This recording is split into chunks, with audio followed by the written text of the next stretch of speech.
صدیق سامنے کرو،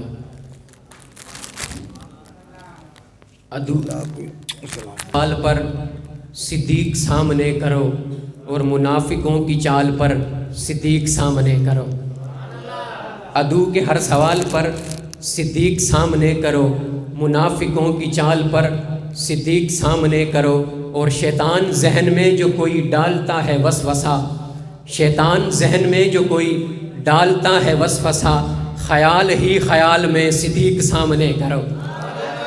عدو کے ہر سوال پر صدیق سامنے کرو، منافقوں کی چال پر صدیق سامنے کرو، شیطان ذہن میں جو کوئی ڈالتا ہے وسوسہ، خیال ہی خیال میں صدیق سامنے کرو۔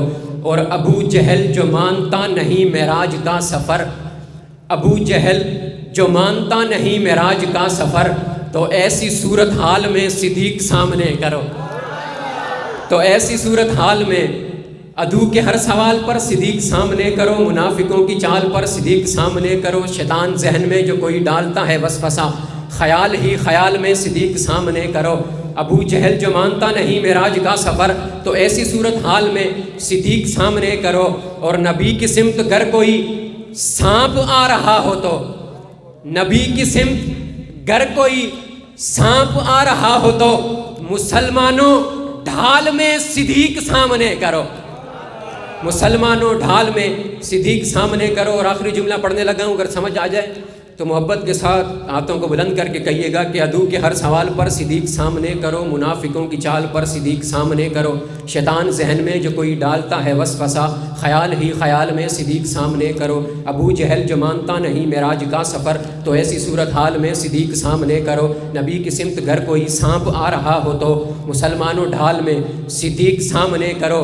حشر کا دن شدید تر، حشر کا دن شدید تر، تو راز ہم کو کیا ہے ڈر، حشر کا دن شدید تر، تو راز ہم کو کیا ہے ڈر، خدا ہے گر جلال میں صدیق سامنے کرو، خدا ہے گر جلال میں صدیق سامنے کرو۔ ہم اپنے آپ کو جن کا فقیر کہتے ہیں، کہنے والے انہیں پیرانے پیر کہتے ہیں، کہنے والے انہیں پیرانے پیر کہتے ہیں، اور جو جلنے والے ہیں وہ جل جل کر مٹتے جاتے ہیں، اور کہنے والے انہیں دستگیر کہتے ہیں، کہنے والے انہیں دستگیر کہتے ہیں۔ انتہائی عزت کے ساتھ ملتمس ہوں جناب استاد عزیز وقار، استاد العلماء حضرت علامہ مولانا ابو الحسنین عبدالرحمن جامی صاحب نقشبندی الحسنی حضرت کو باقاعدہ طور پر کتاب کی نگاہ کرتے ہیں۔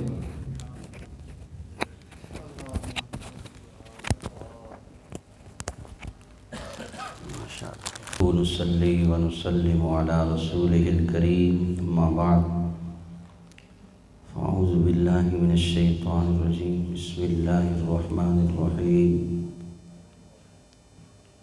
وما لأحد عنده من نعمة تجزى إلا ابتغاء وجه ربه الأعلى ولسوف يرضى صدق اللہ مولانا العظیم وبلغنا رسوله النبی الکریم الامین۔ الصلاة والسلام علیک یا سیدی یا رسول اللہ وعلی آلک واصحابک یا سیدی یا حبیب اللہ۔ حمد و صلاۃ کے بعد الحمدللہ آج چھٹی سالانہ عظیم الشان تاجدار صداقت کانفرنس منعقد ہوئی ہے۔ انتظامیہ کمیٹی جامع مسجد اور میلاد کمیٹی جامع شوروں کے نوجوانوں کی طرف سے، اور جس دوست نے بھی اس محفل کو منعقد کرنے میں اپنا حصہ ملایا ہے، تعاون کیا ہے، جس انداز سے بھی، وہ تمام کے تمام بہت ہی مبارکباد کے مستحق ہیں۔ اور آج کی ہماری اس خاص عظیم الشان تقریب سعید کے اندر جو تاجدار صداقت امیر المؤمنین خلیفۃ المسلمین امام المتقین افضل البشر بعد الانبیاء بالتحقیق حضرت عبداللہ ابن ابی قحافہ یعنی ابو بکر صدیق رضی اللہ تعالی عنہ کی یاد میں،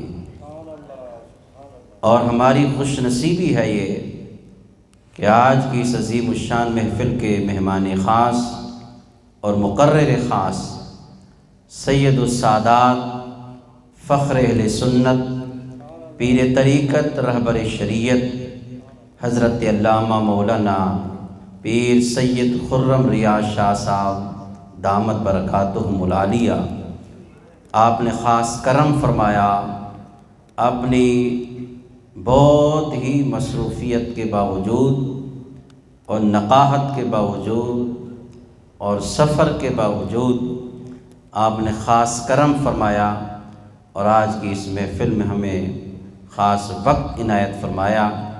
میں انتظامیہ کی طرف سے تمام دوستوں کی طرف سے آپ کا بہت ہی ممنون و مشکور ہوں۔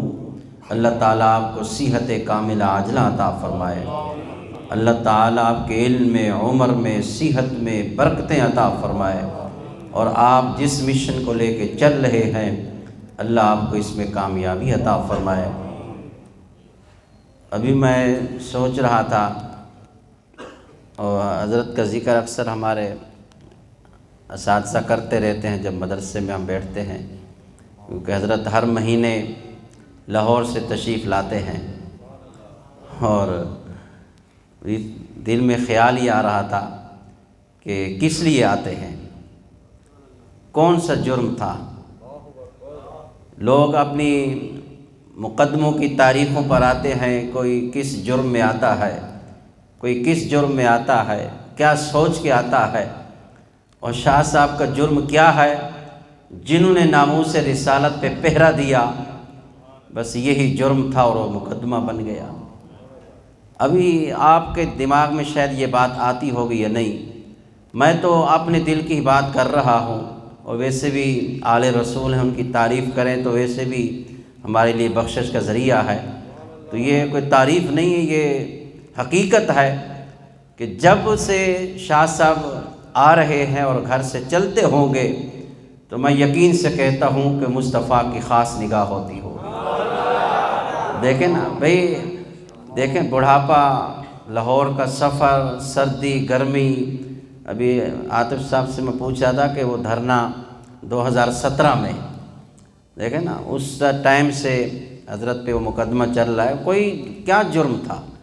رسول اللہ کی ناموس پہ پہرا علماء نہیں دیں گے تو اور کون دے گا؟ کتے بھونکتے رہیں مالک پہ اور کوئی پہرا نہ دے، اب سوچنے والی بات ہے نا۔ دیکھیں نا یہ جرم ہے، اس کو ہمارے حکمران اس کو جرم کر دے۔ ابھی کچھ اور کتے بھونکنا شروع کر دیا رسول اللہ کے غلاموں پر۔ آج کی جو یہ محفل ہے انشاءاللہ شاہ صاحب اپنا رنگ دکھائیں گے اس میں بھی۔ مقدمہ تو ویسے ہی چل رہا ہے انشاءاللہ۔ یہ خاص کرم ہے حضور کا، دیکھیں نا۔ اور شاہ صاحب فرما رہے تھے کہ میں بڑی خوشی سے آتا ہوں، اور انشاءاللہ یہ سلسلہ جو ہے جلدی ختم ہو جائے گا۔ ہم تو دعا مانگتے ہیں، یہ نہیں کہتے کہ یہ چلتا رہے، اکثر ہم دعا مانگتے ہیں۔ میں اپنی بات کر رہا ہوں، اساتذہ جب بیٹھتے ہیں ہم تو شاہ صاحب کے لیے دل سے ہم دعا کرتے ہیں کہ اللہ تعالیٰ جلد از جلد آپ کو اس سے نجات عطا فرمائے۔ اور کیونکہ یہ سفر بھی ہے، تکلیف بھی ہے، ہر بندے کی اپنی مصروفیت ہوتی ہے، تو اس کے باوجود آپ ہر مہینے آنا، کتنے مسائل ہیں آپ خود اندازہ لگائیں۔ لیکن جرم کیا ہے؟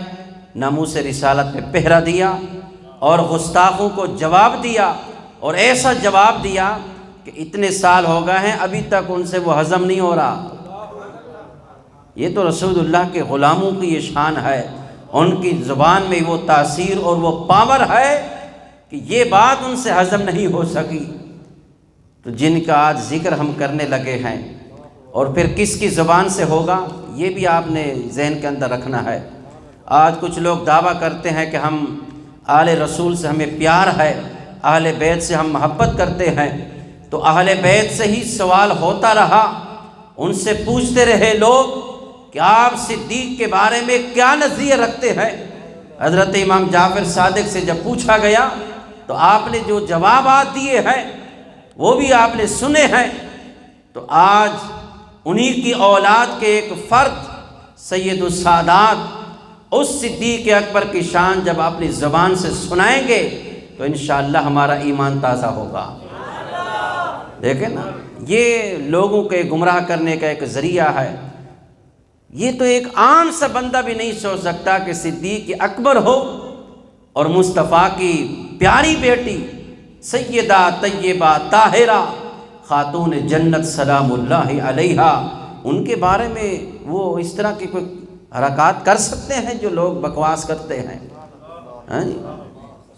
سوچنے کی بات ہے۔ انشاءاللہ ان ساری باتوں پہ شاہ صاحب ہی روشنی ڈالیں گے، اور آپ نے یہ والے کان تو ویسے ہی کھولنے ہیں، لیکن دل کے کان بھی کھولنے ہیں۔ یہ جو ہم نے محافلیں شروع کی ہیں یہ اس لیے کیا ہے کہ اپنے عقائد کی حفاظت کریں، اپنے عقائد کو محفوظ کریں۔ اپنے عقائد کا پتہ تو ہو نا ہمارا عقیدہ کیا ہے۔ اکثر میں آپ کو جمعے کے درس میں بھی کہتا ہوں، کچھ لوگ مجھے کہتے ہیں کہ آپ بڑی سخت تقریر کرتے ہیں۔ میں سخت نہیں کرتا، میں وہ جملہ کیا بولتا ہوں میں کہ کھانے کے پیچھے جہاں بھی دیگ پکی ہو چلے جاتے ہیں، یہ نہیں دیکھتے کہ آگے کون آئے۔ ارے یار، کھانا تو گھر میں ہی آدمی کو مل جاتا ہے، اس کھانے کے لیے تو دن رات بھاگ رہے ہیں ہم لوگ، اور کیا مقصد ہے؟ لیکن یہ دیکھیں کہ وہ کھانا کس کا ہے۔ ہاں، ابھی یہ ساری باتیں اگر میں نے شروع کر دی تو یہی چند باتیں جو میں نے کی ہیں، شاہ صاحب کے سامنے سبق سنایا ہے، جو غلطی ہوگی تو آپ اصلاح فرما دیں گے۔ تو میں حضرت صاحب کا بہت ہی شکریہ ادا کرتا ہوں۔ آپ کو پتہ ہے کہ میں چند دنوں سے پنجاب گیا ہوا تھا، صرف شاہ صاحب کی اس خدمت کے لیے واپس آیا ہوں کہ آپ نے اتنا کرم فرمایا، بڑی شفقت فرماتے ہیں آپ ہمارے اوپر۔ دیکھیں نا، جو محبت کرتے ہیں تو پھر محبت جہاں سے ملتی ہے تو وہاں محبت ہونی بھی چاہیے۔ تو صرف اسی آج کی اس نسبت سے مجھے اس مسجد میں 6واں سال ہے، تو جب سے میں آیا ہوں تو خلفائے راشدین کے ایام شروع کی الحمدللہ پابندی سے جاری ہے۔ آج کی یہ سالانہ 6ٹی عظیم الشان تاجدار صداقت کانفرنس ہماری جامع مسجد انتظامیہ کمیٹی کی طرف سے ہر سال منعقد ہوتی ہے۔ اس سال ہمارے نوجوان بھی اس کے ساتھ شامل ہوئے ہیں۔ یہ سلسلہ انشاءاللہ محبتوں کا جاری اور ساری رہے گا۔ اس سے ہمارے عقائد محفوظ ہوں گے، ہمیں پتہ چلے گا صحابہ کی شان کیا ہے، اہل بیت کا مقام کیا ہے، محبوب کی شان کیا ہے، اللہ کے ولیوں کی شان کیا ہے۔ انشاءاللہ جب ان کا ذکر سنتے رہیں گے، کوئی بات تو ذہن میں رہے گی نا، کسی ایک کی بات بھی سن کے عمل کر دیا تو انشاءاللہ دنیا میں بھی کامیابی ہوگی اور آخرت میں بھی کامیابی ہوگی۔ اللہ تعالی ہماری اس محفل کو قبول فرمائے۔ جتنے دوست احباب نے اس میں تعاون کیا، حصہ لیا، جس انداز سے بھی، اللہ سب کو برکت عطا فرمائے۔ شاہ صاحب کے لیے آپ بھی دعا کیا کریں، اللہ ان کو صحت کاملہ عاجلہ عطا فرمائے، ان کے علم میں، عمر میں برکت عطا فرمائے۔ جس طرح محبت کا ایک پیغام دے رہے ہیں پوری ملک کے اندر، اللہ تعالیٰ اس کو قبول فرمائے۔ اور شاہ صاحب کے بیٹے ابھی بتا رہے تھے کہ دمشق پڑھنے کے لیے جا رہے ہیں، ان کے لیے بھی خاص دعائیں کر رہے ہیں۔ دیکھیں نا، بیٹوں کی یہ قربانی دینا کوئی آسان کام نہیں۔ اکثر میں آپ کو کہتا ہوں، ہمارے مدارس ویران پڑے ہوئے ہیں، وہ بچے آتے ہیں جن کو نہ لکھنا آتا ہے نہ جن کو بولنا آتا ہے۔ ان کو اردو میں کوئی جملہ بولے نا، وہ بیچارے بول ہی نہیں سکتے، لکھنے کا کہیں تو لکھ ہی نہیں سکتے۔ ہمارے دینی مدارس ان بچوں کے لیے ہیں جو نہ پڑھ سکتے ہیں، نہ لکھ سکتے ہیں، نہ سن سکتے ہیں۔ دوسرے انداز میں اندھے، بہرے، گونگے وہ مدرسے کے لیے ہیں، جو عقل مند ہے اس کو اسکول میں پڑھائیں گے۔ تو بھئی جو حشر ہم دین کے ساتھ کر رہے ہیں تو پھر ہمارے ساتھ پتہ نہیں کیا ہوگا۔ تو اس لیے یہ بہت بڑی قربانی ہوتی ہے اپنے بیٹوں کو وقف کرنا دین کے لیے۔ تو یہ بھی ایک شاہ صاحب کی دیکھیں قربانی ہے۔ آپ کا یہ بڑا صاحبزادہ الحمدللہ علم دین حاصل کرنے کے لیے، یہ سیدنا غوث اعظم کی سنت ہے۔ دیکھیں نا، آپ جب گئے اپنی والدہ نے، وہ ماں تھی، دیکھو کیسے رخصت کیا، باپ بھی نہیں ہے، ان کا شوہر بھی نہیں ہے، پھر بھی اپنے بیٹے کو فرمایا جائیں آپ علم دین حاصل کرنے کے لیے جائیں، اللہ میری حفاظت خود فرمائے گا۔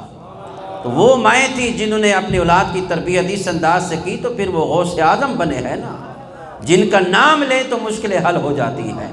سبحان اللہ، کیا شان ہے ان کی۔ تو میں بلا تاخیر انتہائی ادب کے ساتھ ملتمس ہوں سید السادات، فخر اہل سنت، مجاہد اہل سنت، سرمایہ ملت، پیر طریقت رہبر شریعت حضرت علامہ مولانا پیر سید خرم ریاض شاہ صاحب دامت برکاتہم العالیہ سے کہ آج کے ہماری اس محفل میں سیدنا ابوبکر صدیق رضی اللہ تعالی عنہ کی عظمت و شان اور اہل سنت و جماعت کا جو عقیدہ ہے اس کے بارے میں اپنا عرفانی اور روحانی خطاب فرما کے ہمارے قلوب کو منور فرمائے. نعروں سے استقبال فرمائے. نعرہ تکبیر، نعرہ رسالت، نعرہ رسالت، علماء اہل سنت.